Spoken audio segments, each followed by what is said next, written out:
আসসালামু আলাইকুম। নতুন একটি ডেইলি ব্লগে স্বাগতম। তো আজকের ভিডিওটি অনেক বেশি আকর্ষণীয় হতে চলেছে, কারণ এর আগে আমার ব্লগে কোনো দিন দেখেন নাই যে আমি কেক বানাইছি। তো আজকে কেক বানাবো, সেটা আপনাদের সাথে শেয়ার করব। তো প্রথমেই দেখাই এই যে কেক বানানোর জন্য এই যে ডিম আর কি সাদা অংশ আর এই যে কুসুম আলাদা করে নিছি। তো এটাকে এখন বিট করে নেব বিটার দিয়ে। তো এখন আর কি ডিমটাকে বিট করে নিব।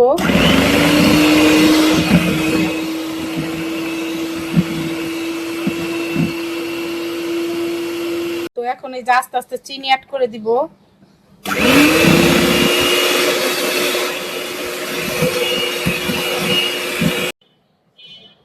তো এই তো আমার আর কি ডিম দিয়ে ফোম করা শেষ। তো এটার সাথে এখন বাকি যে থাকে এই যে এইগুলো এখন মিশিয়ে নিব। তো ডিমের ফোমের সাথে সব মিশাই নিছি।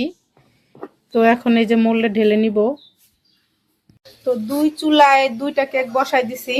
আসলে এটা আমরা নিজেরা খাবো না, একটা অর্ডারি কেক, আর ছোট একটা বানাইছে জামাতুল্লার জন্য, কারণ ও কেক দেখলে চাবে। তো দুই পাশে দুইটা কেক বসাই দিছি। তো আমার ওভেন নাই, আমি চুলাতেই বানাই। তো এই যে আমার আর কি কেক বানানো শেষ। তো আমি এগুলোকে আর কি স্লাইস করে নিছি তিনটা, আর এই ছোটটাকে দুইটা করে নিছি। আর এখন এই যে ক্রিমটাকে বিট করে নিব। তো এই যে আমার দুইটা কেক, এই যে ছোট কেকটা। তো দুইটা কেকই আমি ক্রাম কোটিং করে নিয়েছি। তো এইটাকে আমি ইফতারের পরে আর কি ডেকোরেশন করব। আর এখন রান্নায় চলে যাব, আমি রান্না করতে যাব এখন। তো এই দুটাকে এখন আমি ফ্রিজে রেখে দিব সেট হওয়ার জন্য। তো আমি ওদিক দিয়ে ওই যে কেক বানাইতে বানাইতে মা দুই পাশে দুই চুলায় রান্না বসাই দিয়েছে। একটার মধ্যে যে ডাল আর একটার মধ্যে যে বুট ভুনা বসাই দিছে। তো এই চুলায় যে মাছ ভাজা বসাই দিব। আর এই পাশ দিয়ে প্রায় বুটও হয়ে গেছে।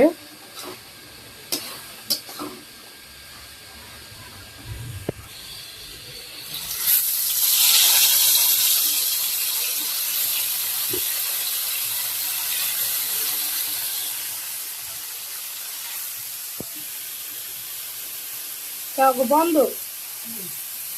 তো আমি এই দিক দিয়ে যে মাছ ভাজতেছি, আর এই পাশ দিয়ে যে ইফতারির জন্য সবকিছু আর কি গুছিয়ে নেওয়া হইতেছে, ইফতারি বানাবো।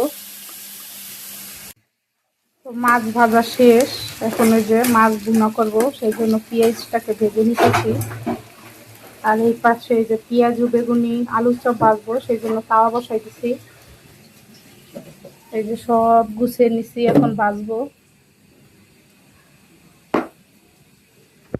তো এই যে বেগুনি ভেজে নিতেছি। আর এই পাশে প্রায় মশলা কষানো শেষ, এখন পানি দিয়ে দিব। তো এই যে এখন পানি দিয়ে দিব।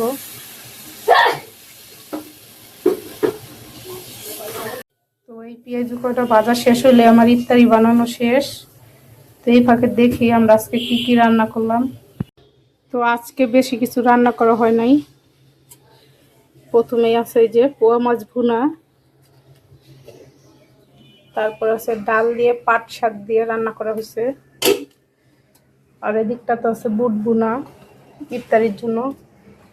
আর এদিকটা তো আছে পেঁয়াজ বেগুনি আলুর চপ, এগুলা ইত্যাদির জন্য। তো আজকের রান্না তো এইগুলাই। তো এই যে প্রতিদিনের মতো সবাই ইফতারি নিয়ে বসে আছে। আর এই যে সব রোজা রাখছে সেই রোজাদার। এই যে রোজাদার দেখছেন, আমরা যখন ইফতারি ভাগ করি তখনই একটা বল নিয়ে বসা যায়, আর বলে কি এটার মধ্যে বলের মধ্যে দিতে বলে সবকিছু। এই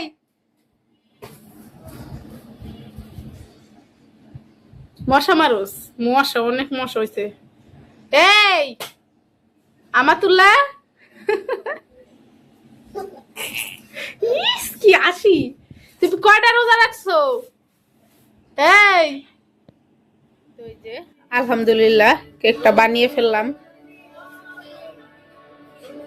তো বলবেন কমেন্ট আসলে কেকটা কিরকম হয়েছে।